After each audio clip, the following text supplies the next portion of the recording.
Eu quero meditar com você que me ouve nessa manhã. Eu quero meditar com você que está ligado neste momento. E quero falar hoje sobre a quinta-feira do Getsemane. Eu quero meditar com você e você prestar atenção não na minha palavra, na palavra do pastor, mas na palavra de Deus. A palavra de Deus é a nossa referência, gente. A palavra de Deus é a nossa referência. Nenhum acadêmico, nenhum professor, alguém que ensina na universidade, ensina alguma coisa de si próprio. Ele não consegue falar 10 minutos sem citar algum teórico de sua área. Por que isso, pastor? Porque ele não pode ensinar de si próprio. Ele poderá até, depois que houver publicado trabalhos, fazer referências aos seus, mas ele precisa usar alguém como referência. Pois nenhum de nós que prega o Evangelho pode e deve ensinar alguma coisa de si próprio. A nossa referência, a nossa base, a nossa estrutura espiritual, de conhecimento intelectual também, é a própria palavra de Deus. Eu quero falar nesse dia com você a respeito das pérolas do Getsemane. E dizer a você que o Getsemane produz pérolas. Pastor, como assim pérolas do Getsemane? A ostra é um molúsculo que produz a pérola, não é assim? A ostra, quando ela é atingida, quando ela é ofendida, quando algum parasita ou quando algum corpo estranho quer entrar na ostra, ela se defende. E quando ela se defende, ela acaba produzindo as pérolas. Então a gente logo entende que a ostra passa por momentos de dificuldade, a ostra passa por momentos de conflitos, de atritos, para que ela venha produzir a pérola. Na verdade, nós, seres humanos, nós, pessoas que servimos a Deus, que estamos com Deus, nós produzimos muitas pérolas em nossos Getsemanes. Nós produzimos pérolas por quê? Porque foi exatamente isso que aconteceu com o próprio Senhor Jesus. Está escrito aqui no Evangelho de Lucas, capítulo de número 22, verso 39 em diante assim. E saindo foi como costumava para o Monte das Oliveiras, e também os seus discípulos o seguiram. E quando chegou àquele lugar, disse-lhes: Orai para que não entreis em tentação. E apartou-se deles cerca de um tiro de pedra, e pondo-se de joelhos, orava, dizendo: Pai, se queres, passa de mim este cálice. Todavia não se faça a minha vontade, mas a tua. E apareceu-lhe um anjo do céu, que o confortava, e posto em agonia, orava mais intensamente. E o seu suor tornou-se em grandes gotas de sangue, que corriam até o chão. E levantando-se da oração, veio para os seus discípulos, e achou-os dormindo de tristeza, e disse-lhes: Por que estás dormindo? Levantai-vos e orai, para que não entreis em tentação. Meu irmão, minha irmã, quero que você perceba comigo sobre o nosso Getsemane. O nosso Getsemane produz pérolas. Nos conta a Bíblia Sagrada que a quinta-feira de Jesus foi uma quinta-feira muito difícil. Todos nós temos as nossas quintas-feiras. Todo mundo tem a sua quinta-feira. É aquele dia que antecede uma grande angústia que você sente. É aquele dia que antecede um momento de grande tristeza, de grande solidão. É aquele dia que antecede o maior trauma que você tem ou já teve na sua vida. Todo mundo tem a quinta-feira.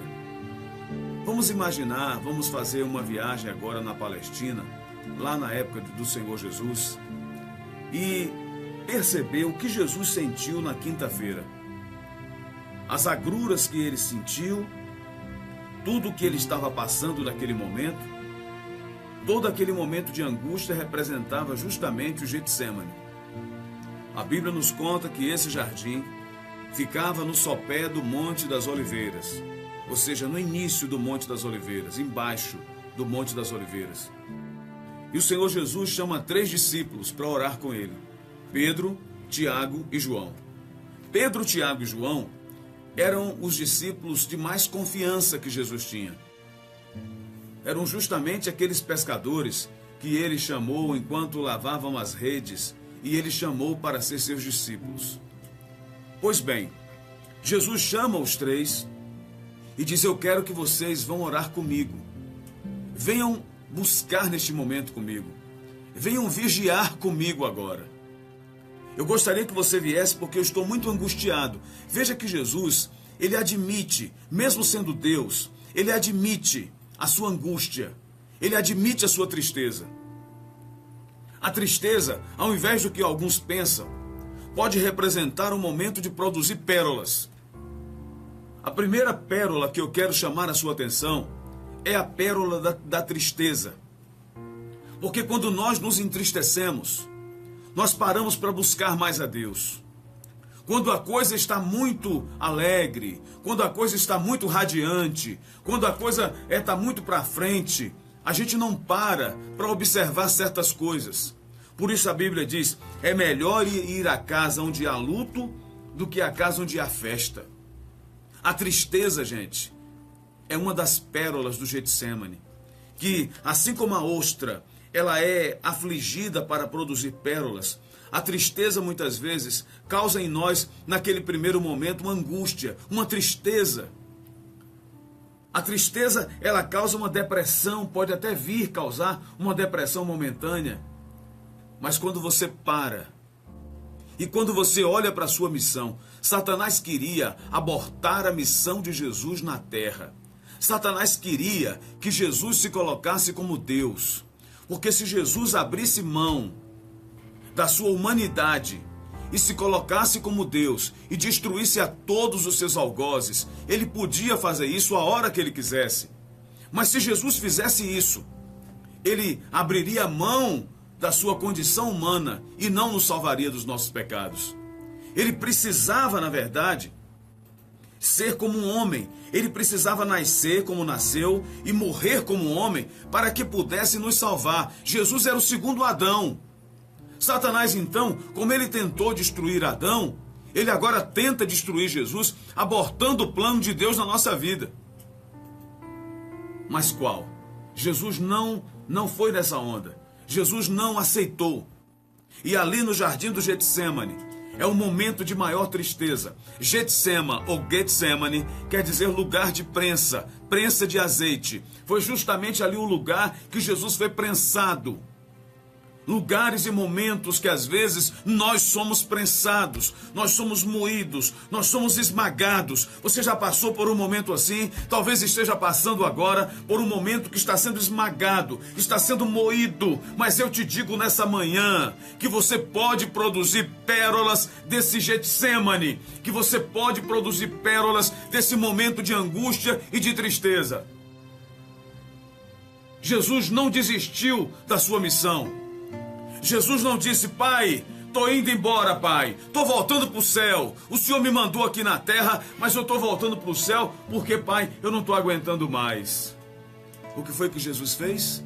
Ele disse: pai, se for possível, passa de mim este cálice, mas que não seja como eu quero, e sim como tu queres. Veja, na hora da tristeza, Jesus não desistiu. Quantas pessoas desistem na hora da tristeza, minha gente? Quantas pessoas que têm uma missão dada por Deus, que tem algo dado por Deus na sua família, na sua casa, ou na sua vida espiritual, e na hora da tristeza a pessoa acaba desistindo. Jesus não permitiu que a tristeza lhe fizesse desanimar, mas que a tristeza produzisse pérola. A tristeza produziu uma pérola naquele momento. Jesus olha para os discípulos e vê os 3 discípulos dormindo. Mas, gente, justamente quem eu chamei para me vigiar comigo, dormiu, não aguentou. Porque, gente, a tristeza, às vezes ela contagia até outras pessoas, sabia? Aquele momento de tristeza. Observe quando você está muito triste. Até quem está perto de você sente a sua tristeza. Jesus no Getsemane, ele falou assim: a minha alma está angustiada até a morte. Gente, para o Filho de Deus admitir isso, a minha alma está angustiada até a morte. Se alguém ouvisse isso, ia pensar, esse homem está com desejo de suicídio. Alguém poderia até pensar isso, mas não. Jesus estava triste porque ele era homem. Ele precisava ser homem para chegar em nós. Ele precisava ser homem para corrigir o pecado de Adão. E acontece o quê? Jesus começa a orar. E ele começa a orar naquela tristeza. O que é que o Getsemane produz? Ele deve produzir pérolas de oração. A Bíblia diz que Jesus começa a orar. Começa a orar no momento da tristeza. Está triste? Ore. Está triste? Busque a Deus. Está triste? Clame a Deus. Você está pensando até em desistir por causa da tristeza? Não desiste não, ore. Busque. Jesus foi orar ao Pai. E naquela oração a Bíblia diz que o seu suor se transformou em gotas de sangue que caíam sobre o chão. Lucas, com propriedade de um clínico, ele diz que o seu suor se transformou em grandes gotas de sangue que caíam sobre o chão.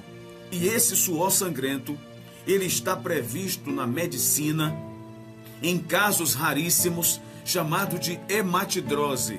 É quando as glândulas sudoríparas, as glândulas do suor que produzem o suor, a pessoa estando em grande agonia, essas glândulas se rompem e o suor se transforma com sangue. Jesus não podia ter um infarto do miocárdio, porque se ele tivesse um infarto do miocárdio, ele não morreria na cruz. Ele precisava morrer na cruz, por quê, pastor? Precisava, porque assim como o povo do Egito, do antigo Egito, foi livre do anjo da morte, porque Deus mandou que pegasse o sangue de um cordeiro sem defeito e aspergisse, colocasse nos umbrais da porta, precisava também que Jesus, como homem, fosse o nosso cordeiro pascal, e como nosso cordeiro pascal, o seu sangue fosse aspergido na cruz. Precisava que ele morresse para nos salvar a todos de uma vez só. Então por isso que ele não teve um infarto do miocárdio. Porque numa pressão intensa, que você está com a sua pressão arterial muito alta, você pode ter um infarto do miocárdio, você pode ter um AVC, um acidente vascular cerebral. Jesus não podia morrer de AVC, não podia morrer de infarto. Ele tinha que morrer na cruz. Aí a Bíblia diz que acontece um fenômeno raríssimo da medicina, hematidrose. O sangue dele, o suor se transforma em grandes gotas de sangue que começa a cair sobre o chão. Você pode imaginar a face de Jesus, o rosto de Jesus como ficou? Imagina comigo, naquele momento de angústia. Tudo isso foi por mim e por você. Tudo isso foi por nós. Eu quero que você perceba isso, meu irmão. O Getsemane tem que produzir pérolas. Não pode produzir desistência. Os nossos momentos de angústia não pode produzir em nós uma aflição que nos faça desistir. Mas o Getsemane, os momentos de angústia, precisam produzir em nós vontade e desejo de continuar e de observar que não é a nossa vontade a principal. Jesus chega nesse momento de grande angústia. Ele disse: Pai, se for possível, passa de mim este cálice. Mas ele disse que não seja como eu quero, mas sim como tu queres. Sabe uma das pérolas mais lindas que é produzida nesse Getsemane? A vontade de Deus na vida de uma pessoa. O Getsemane produz a vontade de Deus na minha vida. Não produz a minha própria vontade, mas produz a vontade de Deus. Jesus diz ao Pai: gente, quem de nós que é pai e mãe, que está me ouvindo agora, que vê seu filho na maior angústia que ele já teve, e mesmo assim se cala? Jesus viveu uma pérola chamada silêncio, e do silêncio ele produziu a vontade de Deus. Porque a Bíblia não nos diz que Deus fala nada no Getsemane. Deus se cala, e o silêncio de Deus é muitas vezes um milagre para as nossas vidas, um milagre através de nós. Jesus Cristo, ele naquele momento sentiu a dor e o frio da morte e pediu ao Pai: Pai, se for possível, passa de mim esse cálice. Mas não era vontade naquele momento que passasse o cálice de Jesus. porque Deus queria que nós fôssemos salvos. E Jesus sabia a sua missão. Você entende, meu irmão? Você entende, minha irmã, que me ouve, que me vê agora? E Jesus, então, se levanta do Getsemane, sabendo, cônscio da vontade de Deus, que era que ele continuasse, que era que ele permanecesse. O Getsemane produz muitas coisas ruins. Produz dor, produz solidão, porque naquele momento nem Pedro, Tiago e João conseguiram estar com Jesus. Sabe aquele momento que ninguém vai você, que ninguém te entende, que ninguém te compreende? Sabe aquele momento que parece que não existe mais ninguém no mundo, só você? Porque as pessoas não conseguem enxergar, não têm acesso ao seu coração. A angústia que está dentro de você é tão grande que você não consegue nem verbalizar aquilo que você está sentindo. Existem momentos assim na vida, gente. Momentos do Getsemane, de angústia. Mas eu quero dizer a você nessa manhã que isso aconteceu com Jesus. E Jesus produziu pérolas nos momentos de angústia que ele viveu no Getsemane. E essas pérolas que ele produziu continua valorizando a minha vida e a sua vida até os dias de hoje, 2000 anos depois. Essas pérolas continuam tendo grande valor. Sabe por quê? Porque são pérolas contidas nas ostras de nossas vidas espirituais, que nós abrimos para nos defender e que muitas vezes nos defendemos sofrendo. Quando nos defendemos, sofremos, mas produzimos as pérolas que vão valorizar a nossa estrada, a nossa trajetória e vão valorizar a trajetória de outras pessoas também. Mãe, quanto sofrimento você não já suportou, mãe, por causa do seu filho? Eu me lembro de sofrimento que a minha mãe teve por mim. Eu a acompanhava muitas vezes nos trabalhos que ela fazia, nos momentos que ela vivia de dificuldade. Então eu me lembro que aquele sofrimento de minha mãe produziu pérolas. Sabe por quê? Porque eu não me esqueço. Eu estou consciente e reproduzo isso para os meus filhos e para os meus netos. São pérolas do Getsemane, da nossa vida social, da nossa vida espiritual. Eu quero dizer, meu irmão, a você nesse dia, abra o seu coração para Jesus. Não condicione seguir a Ele, porque Ele te dá alguma coisa. Mesmo que você esteja no Getsemane, vivendo um lugar de prensa de azeite, aquele lugar é um lugar difícil, era um lugar terrível para se ficar. Lembrava o azeite, as azeitonas sendo moídas para extrair o azeite que ungia, o azeite que servia para culinária, o azeite que servia para fazer as lâmpadas ficarem acesas. Pois bem, esse azeite produzido nessa prensa faz a gente ficar ligado, faz a gente ficar aceso diante de Deus. Você entende, meu irmão? Você entende, minha irmã? Que o teu Getsemane venha produzir pérolas, muitas pérolas, para que você e eu sejamos vencedores em Cristo Jesus.